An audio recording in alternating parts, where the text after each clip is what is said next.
Vamos então para o nosso segundo bloco de aula, analisando aqui a parte de princípios da administração. No bloco anterior, nós falamos sobre o regime jurídico administrativo, vimos o seu conceito, vimos os seus fundamentos. E começamos então a ver os princípios da administração pública. Falamos sobre o princípio da legalidade, que é um dos mais importantes, afinal, a lei é uma das principais fontes do direito administrativo. E falamos também sobre o princípio da impessoalidade, que é um princípio que vem ganhando muita força nos tempos, especialmente por ter casos práticos que se relacionam com ele, né? Então, hoje, como as bancas gostam muito de cobrar questões no modelo hipotético, né? Vem uma questão ali com um caso hipotético para você interpretar, então é muito fácil acabar cobrando o assunto relacionado ao princípio da impessoalidade. Mas, claro, todos os princípios importantes são princípios expressos lá do artigo 37. E eu sugiro, é claro, que você faça a leitura de tudo aquilo que a gente está mencionando e treine através de questões, porque, como eu sempre digo, né, treino duro, jogo fácil. Quanto mais você treina, melhor você fica, mais perto da aprovação. Ok? Vamos dar sequência então. O princípio da impessoalidade é muito interligado com o princípio seguinte, que é o princípio da moralidade.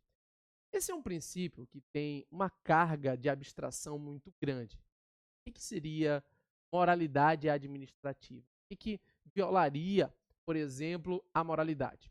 Bem, apesar dessa carga abstrata, a doutrina afirma que a moralidade administrativa é sim um princípio. Inclusive, é um princípio autônomo em relação aos demais, que estabelece padrões éticos de comportamento. Ou seja, a ideia de moralidade administrativa vem um pouco da ideia de ética no cenário da administração pública, nos comportamentos dos seus agentes. Está um pouco relacionado também com a ideia de boa-fé no trato da coisa pública. Então, se eu vou agir e tenho poderes para tanto, né, definidos na lei, eu devo escolher as opções que se amoldem, então, à boa-fé, à ética do meu comportamento e assim por diante. Esse princípio da moralidade, ele ganhou muita força, especialmente nos últimos tempos. A gente vê, por exemplo, o código de ética do servidor sendo editado, leis sobre compliance, né? Essa palavra que está muito na moda, o compliance, que é a conformidade da ação estatal com a lei, com a ética, né? É outra palavra que está muito na moda por conta da moralidade. E isso vem de uma série de coisas que aconteceram nos últimos tempos, tentando evitar corrupção, tentando evitar, né, abusos estatais, abusos de algumas autoridades. Se criou, então, um sistema para tentar harmonizar com esse princípio chamado princípio da moralidade. Mas é bem verdade, né? É sempre um pouco abstrato e a gente tem que interpretar de acordo com o caso concreto. Mas vale destacar que hoje a moralidade, primeiro, tem sim conteúdo autônomo em relação aos demais princípios. Então, é um princípio da administração pública que tem que ser considerado como um princípio específico. Tá? Segundo, estabelece padrões éticos de comportamento. E terceiro, tem repercussão para o direito em caso de sua violação. Isso mesmo. A violação da moralidade administrativa pode dar ensejo a medidas judiciais, inclusive. Por exemplo, a ação popular, que é um remédio constitucional, qualquer cidadão pode ajuizar, eu posso ajuizar, você pode ajuizar, desde que você junte o seu título de eleitor e esteja em dia com suas obrigações eleitorais, você pode ajuizar a ação popular. E uma das hipóteses de cabimento da ação popular é a prática de um ato lesivo ao patrimônio público. Então, por exemplo, fazer uma licitação em um valor que está ali sem uma contratação em um valor que está ali sem proporção com a obra, fazer uma contratação sem aquela licitação, tentar ali fazer valer interesses particulares ao invés do interesse público, tudo isso acaba gerando repercussão para o mundo do direito. Eu citei o caso da ação popular, mas a gente pode falar também da Lei 8.429, que é a Lei de Improbidade Administrativa.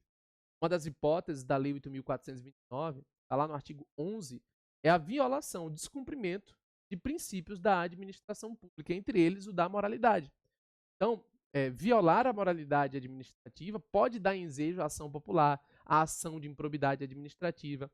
Por isso, hoje nós temos, né, a moralidade administrativa como algo relevante. Um ponto, no entanto, é importante você saber e fazer uma distinção. A doutrina afirma que haveria uma distinção entre moralidade jurídica e moralidade social. Qual seria a distinção? A moralidade social seria aquilo que uma pessoa, um grupo de pessoas entende como moralmente correto ou como moralmente incorreto. Então, por exemplo, né, você pode achar que o auxílio paletó é imoral, né? Bem, se isso não tem repercussão para o direito, essa é apenas uma questão de moralidade social. A moralidade jurídica é aquela que tem repercussão para o direito. Então, aquela moralidade que impacta no direito, que acaba gerando consequências jurídicas, é chamada de moralidade jurídica. Aquela que fica só no seio social, no âmbito do debate e tudo mais, é denominada, então, de moralidade social. Tá? Então, assim, o princípio da moralidade, ele tem a sua repercussão, ele tem a sua caracterização, mas depende, é claro, de interpretação do tema. Ah, Marcílio, mas eu vejo a moralidade presente em todos os outros princípios. De certa forma, há sim uma interligação, né? Um princípio acaba tendo a ver com o outro. Ora, você descumpre a lei, é possível que você esteja agindo com violação à moralidade. Você faz a prática do nepotismo, você está agindo com violação à moralidade. Mas, apesar disso, de acordo com a doutrina, e detalhe, isso foi cobrado em prova, de acordo com a doutrina,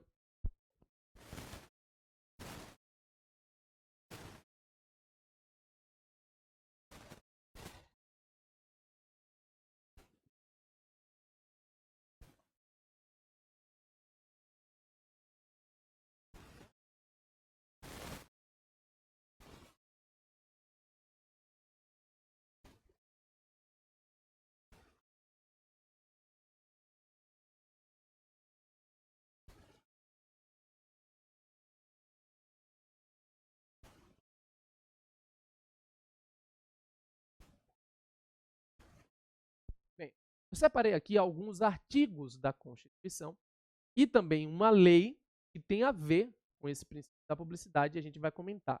Então eu sugiro que você faça a leitura, olha, do artigo 37 caput, parágrafo 3º, inciso 2 também, tá? O artigo 37 caput tem o princípio da publicidade. O parágrafo 3º, inciso 2 prevê o direito do usuário de acessar a informação. O artigo 5º, inciso 14, e também o inciso 33, também do artigo 5º, e a Lei 12.527, que é a Lei de Acesso à Informação. Então, esses são os fundamentos. Eu sugiro que você anote, que você faça a leitura, porque eles caem muito em prova. Vamos trazer aqui alguns esclarecimentos para você entender esse princípio da publicidade. Primeiro esclarecimento, imprescindível, muito importante, vem caindo repetidamente em prova, é que publicidade não é sinônimo de publicação. Anota isso.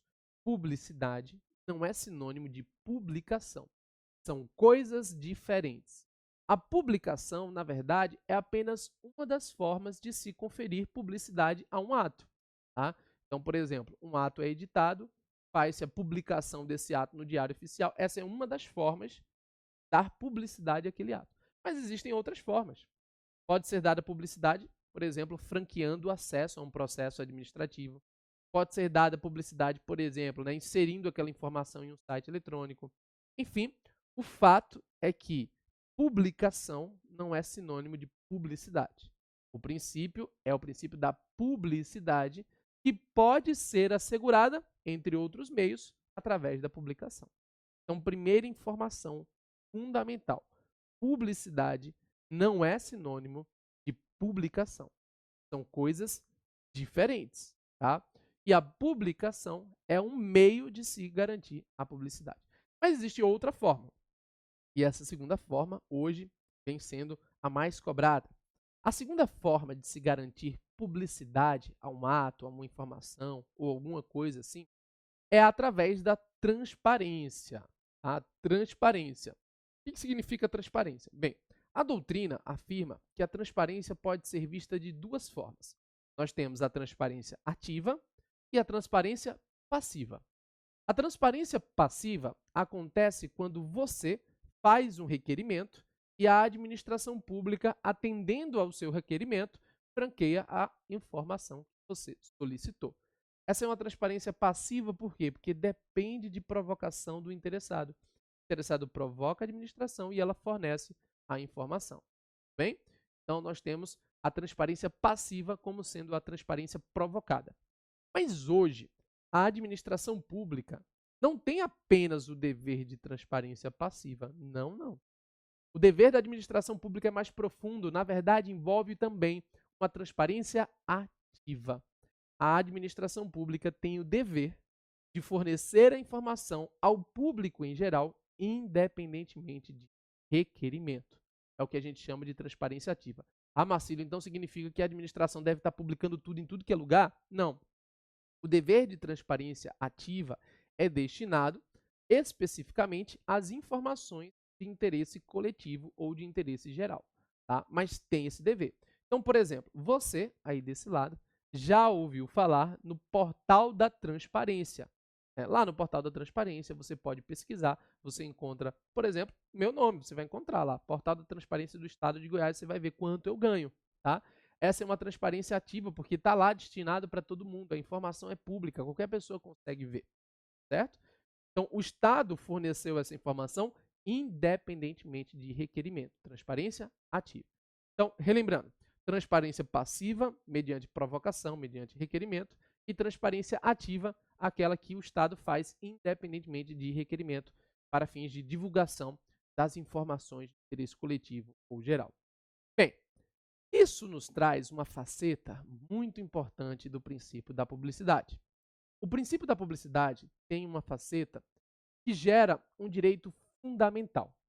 O artigo 5º da Constituição nos assegura um direito fundamental a todos, que é o direito fundamental de acesso à informação. O artigo 5º, inciso 14 e inciso 33, prevê que a todos é assegurado o acesso à informação. Observe que esse acesso à informação é franqueado a todos, que diz respeito à informação que é sua, mas também outras informações de interesse coletivo ou geral. Então, por exemplo, eu quero saber quanto o governo estadual gastou com tal coisa. Tem nada a ver comigo, mas eu quero saber, porque eu sou cidadão e eu tenho o direito de saber disso. Então, o direito fundamental de acesso à informação não se restringe a informações minhas.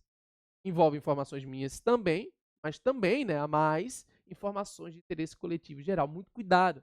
Tem gente que em prova confunde o direito fundamental de acesso à informação com o habeas data, né? Porque o habeas data só pode ser informação relativa à pessoa do impetrante. Mas aqui não. O habeas data é só uma forma de obter informação. O teu direito de informação envolve o direito que é seu, a informação que é sua, mas também aquela informação de interesse coletivo ou geral que você, como cidadão, tem direito de acessar. Eu, por exemplo, fiz a minha tese de doutorado e na minha tese, que inclusive foi indicada para melhor tese do ano à época, né, eu utilizei 150 pedidos de acesso à informação na tese para poder, né, embasar a afirmação que eu estava querendo. E as informações não diziam respeito a mim. Eram informações como quantos acordos a AGU realizou nos últimos anos, quantos acordos a PGE firmou em tal período. Então, o acesso à informação ele é franqueado em relação à informação que é sua e também informações de interesse coletivo ou geral, que deverão ser prestadas no prazo da lei, sob pena de responsabilidade, tá? Então, muito cuidado, porque esse dispositivo ele cai muito em prova. Dá uma conferida aí comigo. Olha, artigo 5º, inciso 33. Todos têm direito a receber dos órgãos públicos informações de seu interesse particular, olha agora, ou de interesse coletivo ou geral, que serão prestadas no prazo da lei, sob pena de responsabilidade, ressalvadas aquelas cujo sigilo seja imprescindível à segurança da sociedade e do Estado. Logo, o que significa é que todos nós temos direito de acessar a informação. Esse é um direito. Agora, como esse direito será exercido? Depende. Eu posso exercer, por exemplo, através do mero direito de petição. Eu vou no órgão público, peticiono, peço a informação e ele me dá. Se ele me nega, eu posso ajuizar demandas no Poder Judiciário para conseguir acessar a informação. Um dos meios é o habeas data. Ah, Marcílio, mas a informação é de terceiro, não cabe habeas data. Então, mandado de segurança. Ah, Marcílio, mas não é direito líquido e certo. Então, ação pelo rito comum. Enfim, qualquer instrumento que seja cabível você vai utilizar para acessar aquela informação, tá? Então, o direito de acesso à informação é um direito autônomo, envolve direito de informação que diz respeito a você, mas também informações de interesse, né, coletivo ou geral. Ah, Marcílio, mas e se o poder público tiver decretado sigilo? Ele pode fazer isso? Pode. Olha que interessante. Parte final, né? Ressalvadas aquelas cujo sigilo seja imprescindível à segurança da sociedade e do Estado. O que significa dizer que as informações podem ser objeto de decretação de sigilo, sim, tá? Mas desde que a divulgação daquela informação seja imprescindível à segurança do Estado ou da sociedade. Então, imagine, por exemplo, uma informação que, se um outro país souber, poderá acabar utilizando para afetar a soberania do Brasil, para fragilizar o Brasil no cenário internacional, para fazer o Brasil, enfim, ficar submisso. Então, diante daquele contexto, pode ser decretado sigilo. Só que muito cuidado. O sigilo, ele só se justifica quando é necessário à segurança do Estado ou da sociedade. Então, por exemplo, você entra no portal da transparência, você vai encontrar o meu nome, vai encontrar o meu valor, mas não onde eu moro. Por quê? Divulgar onde eu moro poderia trazer um risco a mim, enquanto pessoa física. Diz respeito, inclusive, à privacidade dos dados. Então, o sigilo, ele pode sim ser decretado em algumas hipóteses. E esse artigo 5º, 33, que eu mencionei, está lá na Constituição como direito fundamental, ele foi regulamentado por uma lei ultra mega importante, que é a famosa Lei de Acesso à Informação, Lei 12.527. Eu sugiro que você faça a leitura dessa lei quando possível. A lei prevê o dever de transparência passiva, o dever de transparência ativa, fixa prazo, diz como é que os agentes públicos devem se comportar no franqueamento dessas informações, né, estabelece ali recursos, meios adequados para você obter a informação e prevê hipóteses de sigilo, de acordo, é claro, com o artigo 33. Inclusive, um dispositivo muito importante é o artigo 24, parágrafo 1º da Lei 12.507, que estabelece os prazos de sigilo, conforme a classificação. Tá? O sigilo, gente, ele pode ser decretado sim, mas ele não é eterno. Tá? Esse sigilo ele não é para sempre. Então, olha aí, os prazos máximos de restrição de acesso à informação, conforme a classificação prevista no CAPT, vigoram a partir da data de sua produção e são os seguintes.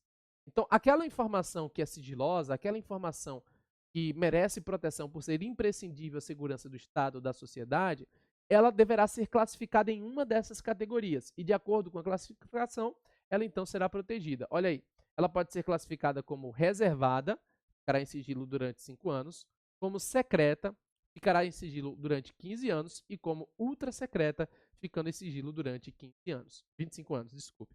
Então, reservada 5 anos, secreta 15 anos e ultra secreta 25 anos. Então, esses prazos também podem cair em prova. Mas eu te digo assim, como regra, o que mais se cobra em prova, de fato, é a parte constitucional. Artigo 37 caput, o artigo 5º inciso 14 e 13, e, é claro, a compreensão sobre esse direito, como eu tenho explicado aqui. É evidente que também pode ser perguntado a você alguma coisa na prova no que diz respeito ao habeas data, né, que é, sim, um instrumento para obter informação, mas aqui, lembre-se, o habeas data tem algumas restrições, inclusive da lei 9.507, regulamenta o habeas data. O habeas data serve para acessar, retificar ou anotar informações relativas à pessoa do impetrante, lembrando-se que aquela informação deve constar de um banco de dados de caráter público ou de entidades governamentais. Então, banco de dados privado, não. Ser banco de dados de caráter público ou de entidades governamentais. Então, olha aí, serve para acessar retificação, para retificar informação ou para anotar informação. Lembrando que essa informação para o habeas data precisa ser relativa à pessoa do impetrante. Tá bom? Então, poderia ser algo perguntado aí para você. E também, vale a pena destacar que hoje, né, tem sido tão importante essa publicidade a ponto de alguns artigos estabelecerem que é condição de eficácia a publicação, né, através de um meio oficial, enfim, a divulgação através de certas formas. Enfim, o fato é que hoje isso vem chegando no Supremo Tribunal Federal e gerando alguns entendimentos. Dá uma conferida nesse aí, ó. É legítima a publicação, inclusive em sítio eletrônico mantido pela administração pública, do nome de servidores e dos valores correspondentes vencimentos e vantagens pecuniárias. Entendimento do STF sobre o portal da transparência, entendendo que é sim constitucional e legítimo divulgar essas informações. Então, hoje, é importante acompanhar o entendimento do Supremo Tribunal Federal, é importante acompanhar o que o Supremo vem entendendo sobre diversos assuntos, inclusive sobre esses destinados aqui a falar sobre publicidade, sobre transparência, porque estão muito na moda e são muito cobrados em prova. Tudo bem? Então vimos até agora, olha, 4 princípios expressos: legalidade, pessoalidade, moralidade, publicidade. Quando a Constituição Federal foi editada, nós só tínhamos esses 4 princípios e nada mais. Era um limpe com pemudo: legalidade, impessoalidade, moralidade e publicidade. Mas ali por volta de 98, a administração pública sofreu uma reforma. Fez-se a nossa reforma administrativa ali por meio da emenda constitucional número 19, que alterou várias coisas e, entre essas modificações que foram promovidas à época, inseriu-se um princípio a mais: o princípio da eficiência. Então, muito cuidado, de vez em quando cai em prova, o princípio da eficiência não constava, atenção, o princípio da eficiência não constava do texto originário da nossa Constituição. Tá? Nós não tínhamos o princípio da eficiência, ele foi incluído via emenda. E essa inclusão veio com uma finalidade que de vez em quando cai em prova. A finalidade era fazer uma migração, uma transformação de um modelo de administração pública burocrática para aquilo que a doutrina denominou de modelo de administração pública gerencial, focada em resultados. Então, a ideia era sair de uma administração pública burocrática que prezava pela forma, alguns autores chamam de administração pública do clips, né, ou administração pública do carimbo, né, para uma nova administração, agora gerencial, focada em resultados, focado, né, realmente em prestar algo mais eficiente para a população. Bem, esse princípio ele foi incluído no artigo 37 caput, você pode ter as suas críticas, mas o fato é que o ordenamento jurídico ele foi afetado de alguma maneira. Mas anote uma observação aí, antes de eu falar como é que ele foi afetado. A principal maneira desse princípio cair em prova, até porque ele é um pouco abstrato, é uma frase que eu vou te dizer agora e que você precisa compreender. Atenção. O princípio da eficiência não autoriza uma atuação contra a legem. Repito, o princípio da eficiência não autoriza uma atuação contra a legem. Não é porque essa minha ação ela será eficiente que eu posso agir contra a lei. Então, por exemplo, às vezes, como procurador do Estado, eu percebo que seria mais eficiente não fazer a licitação, já contratar aqui a empresa do jeito que eu quero e tudo, mas a lei manda fazer a licitação, então pouco importa se é eficiente ou não. A ideia de eficiência não foi inserida no texto constitucional para viabilizar ilegalidades, jamais. A ideia de eficiência foi incluída no texto constitucional para que os gestores públicos busquem ser eficientes dentro dos limites da lei. Então, se a lei confere uma discricionariedade e o gestor pode optar entre 3 opções, escolha aquela mais eficiente, mas dentro dos limites da lei. O gestor público não pode atuar contra legem, tá, pessoal? Nós estamos em busca do interesse público e a maior expressão de interesse público que existe é a decisão legislativa. Então, nós temos que atuar dentro dos limites da lei. Contra a legem não é possível, mesmo que justificado com base na eficiência, tá? E aí eu trouxe algumas modificações, alguns exemplos, né, de aplicação do princípio da eficiência que vieram basicamente com a reforma da nossa Constituição. Primeiro, a avaliação periódica de desempenho, né? Está lá no artigo 41, parágrafo 1º, inciso 3. Servidor público estável, em tese, poderia ser demitido mediante avaliação periódica de desempenho. O cara tem 10, 15 anos de serviço público, foi mal avaliado, poderia ser demitido. Essa norma hoje não tem aplicação, porque essa avaliação periódica de desempenho depende da edição de uma lei, que até hoje não foi editada. Então, hoje, os servidores públicos não podem ser demitidos mediante avaliação periódica de desempenho, porque o artigo 41, parágrafo 1º, inciso 3, é uma norma constitucional de eficácia limitada. Depende de lei, a lei não foi editada até agora. Então, tem a previsão constitucional por conta da reforma, mas a aplicação prática não tem, ainda. Vai chegar uma hora em que essa lei será editada. Então, a avaliação periódica de desempenho, né, prevista aí constitucionalmente, é um exemplo de princípio da eficiência. Além disso, redução de gastos, isso mesmo, né? O artigo 169 da Constituição prevê a redução de gastos, a LRF, a Lei de Responsabilidade Fiscal, que deve ser observada, inclusive quando se ultrapassa os limites com gasto de pessoal, tem medidas a serem adotadas com demissão, ou exoneração, melhor dizendo, dos servidores não estáveis, depois, inclusive, exoneração de servidores estáveis, pagando um salário por ano trabalhado, né? Enfim, o fato é que nós temos também isso como medida de eficiência. Participação dos usuários. A Constituição hoje prevê que os usuários podem participar da decisão da administração pública, da formação de procedimentos, ou seja, o Estado pode se valer de consulta pública, de audiência pública para tomar decisões, principalmente aquelas decisões mais polêmicas, mais difíceis de serem tomadas. Além da celeridade, a ideia de celeridade processual. Hoje, o princípio da razoável duração processual, está lá no artigo 5º da Constituição, ele se aplica tanto para o processo judicial, como também para o processo administrativo. A ideia de razoável duração processual. Inclusive, a Lei 9784, que é a Lei de Processo Administrativo Federal, prevê prazo de decisão, até 30 dias para se decidir um processo administrativo, podendo ser prorrogado por igual período. Então, essas modificações foram trazendo uma estrutura de administração pública gerencial, fugindo da burocrática. Ai, Marcílio, mas eu ainda acho que a administração pública é tão burocrática. Bem, uma coisa é aquilo que está na norma, outra coisa é aquilo que se aplica na prática. Para fins de concurso, o que eu preciso saber? Que está na norma, né? Aquilo que tem em alguns órgãos públicos, e existe de fato em alguns, não é a realidade absoluta. Temos órgãos públicos muito eficientes, muito incríveis, estão prontos para atuar na busca do interesse público.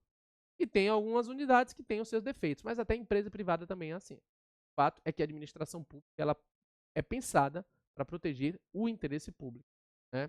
E, nesse contexto, deve buscar ser eficiente dentro dos limites da lei. Então, embora muitas vezes eu ache, poxa, para fazer um negócio aqui que seria assim, assim, assado, seria mais eficiente, eu não posso, porque eu tenho que observar a legalidade. O princípio da eficiência não autoriza atuação contra a lei. Tudo bem? Então, esses são os princípios expressos, ou, como alguns gostam, princípios explícitos do artigo 37 caput da Constituição, o famoso LIMP: legalidade, impessoalidade, moralidade, publicidade e eficiência. Devendo-se lembrar que isso pode ser mudado futuramente por meio de emenda, principalmente com a reforma administrativa. Bem, além dos princípios expressos ou explícitos, nós também temos princípios implícitos. Marcílio, onde é que eu encontro os princípios implícitos? Basicamente, na doutrina e jurisprudência e também na Lei 9784, Lei de Processo Administrativo Federal. Vale a pena ler o artigo 2º, parágrafo único e todos os seus 13 incisos. Por quê? Várias questões acabam cobrando os incisos do parágrafo único do artigo 2º da Lei 9784 em sua literalidade. O que eu fiz aqui, e que a gente vai inclusive analisar um a um com toda a tranquilidade do mundo em outro encontro, é listar todos os princípios que normalmente caem em prova. Então você encontra supremacia do interesse público, indisponibilidade do interesse público, que nós já mencionamos, fazem parte da base do regime jurídico administrativo, princípio da autotutela, princípio da finalidade, princípio da motivação, princípio da segurança jurídica, igualdade, proporcionalidade e razoabilidade, além da continuidade do serviço público. E tem um outro princípio que também é constitucional, que é o princípio do contraditório e ampla defesa, no artigo 5º, 55. Tudo bem? Mas isso a gente vai ver em um encontro específico para princípios, porque agora a gente vai fechar esse bloco e vamos ter um a mais só de resolução de questões com base nos princípios expressos. Tudo bem? Então é isso, pessoal. Qualquer dúvida, conte comigo. Forte abraço e até a próxima. Valeu, galera!